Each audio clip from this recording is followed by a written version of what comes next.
अस्सलाम वालेकुम रहमतुल्लाहि तआला वबरकातुहू। मुहतरम नाज़रीन, उम्मीद है हज़रात खैरियत से होंगे, काफ़ी अच्छे होंगे। दोस्तों, एक भाई साहब पूछते हैं कि हज़रत मैं अपनी बीवी के साथ झगड़ा कर रहा था और मैंने गुस्से में उससे कहा कि अपने बाप के घर भाग जा, मेरे घर से निकल जा। तो लोगों ने मुझे बताया कि ऐसे बोलने से भी तलाक पड़ जाती है।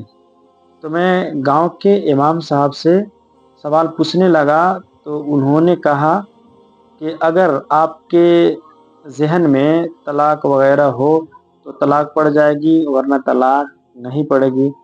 और मुझे नहीं पता था कि ऐसे बोलने से तलाक वग़ैरह पड़ती है या नहीं पड़ती है। मेहरबानी करके आप बता दें।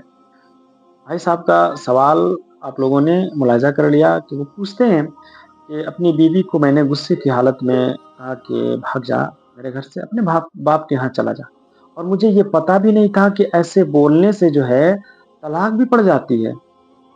जब मैं अपने गाँव के इमाम साहब से राब्ता किया, तो उन्होंने बताया कि उस सूरत में तलाक पड़ेगी, जब आपके जो है ज़हन-ओ-दिमाग में तलाक वग़ैरह हो। यानी उसको ये समझे कि यानी तलाक की आपने नियत की होगी, भाग जा, निकल जा से तो, वरना तलाक नहीं पड़ेगी।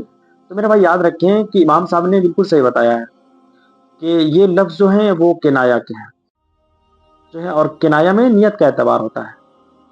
तो अगर अपनी बात में आप अगर वाक़ई में सादिक़ हैं, सच्चे हैं कि आपको वाक़ई में ये पता नहीं था कि निकल जा, भाग जा, पहली चीज़। और दूसरी चीज़ ये कि निकल जा, भाग जा से आपने तलाक वग़ैरह की नियत ना की हो।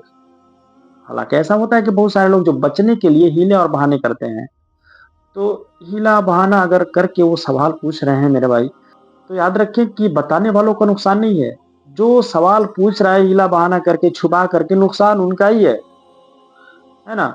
तो जो जवाब देगा, तो वो सवाल के मुताबिक जवाब देगा। तो नुकसान तो इसमें नहीं है, जैसा सवाल रहेगा वैसा जवाब रहेगा। तो नुकसान उन लोगों का है जो है हीले-बहाने करते हैं और झूठ बोल कर के सवाल पूछते हैं।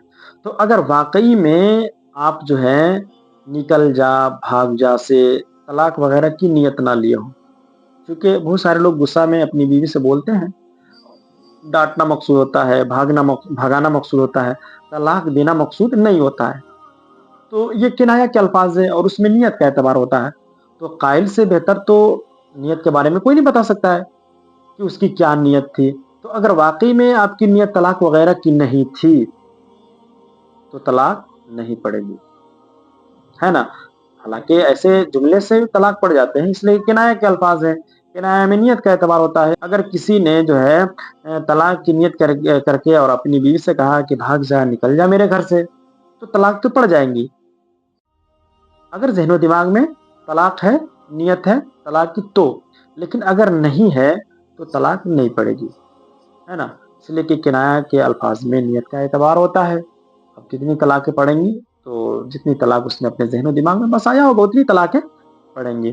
तो ये बात वाज़िह रहे कि आपके इमाम साहब ने सही मसला बताया है कि तलाक़ उस सूरत में पड़ती है कि जब नियत तलाक़ की हो तो, वरना अगर तलाक़ की नियत नहीं हो, महज़ जो है भगाना मकसूद हो, घर से निकालना मकसूद हो, है ना?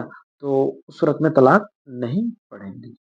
और जैसा कि आप कह भी रहे हैं कि मुझे नहीं पता था कि ऐसे जुमले से भी तलाक जो है पड़ जाते हैं। तो इसलिए इस बात समझ में आती है कि शायद आपको ना पता हो, अगर आप अपनी बात में सादिक हैं तब, वरना आपका मसला है, आप जानें। लेकिन हुक्म यही है कि अगर तलाक की नियत हो तो तलाक पड़ जाएगी और तलाक की नियत ना हो तो तलाक नहीं पड़ेगी।